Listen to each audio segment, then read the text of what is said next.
மூலாதார சக்தி நம்முடைய நிலைத்தன்மைக்கும் உயிர் ஆற்றலுக்கும் அடிப்படை.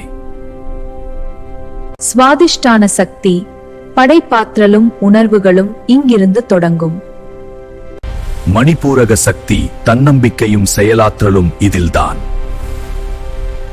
அநாகத சக்தி அன்பும் கருணையும் இதயத்தில் மலர்கிறது. விஷுத்தி சக்தி உண்மையான வெளிப்பாடு இங்கிருந்து பிறக்கிறது. ஆக்யா சக்தி உள்ளுணர்வும் ஞானமும் விழித்திருது. சஹஸ்ரார சக்தி ஆன்மீக உணர்வு உச்சத்தை அடைகிறது. குண்டலினி சக்தி உடலின் ஒவ்வொரு நிலையையும் விழிப்பூட்டுகிறது. மனித உடலும் சக்தியும் ஒன்றாக இயங்கும் அதிசயம். சக்தியை உணருங்கள், உங்கள் உள்ளே இருக்கும் ஆற்றலை விழிப்பூட்டுங்கள்.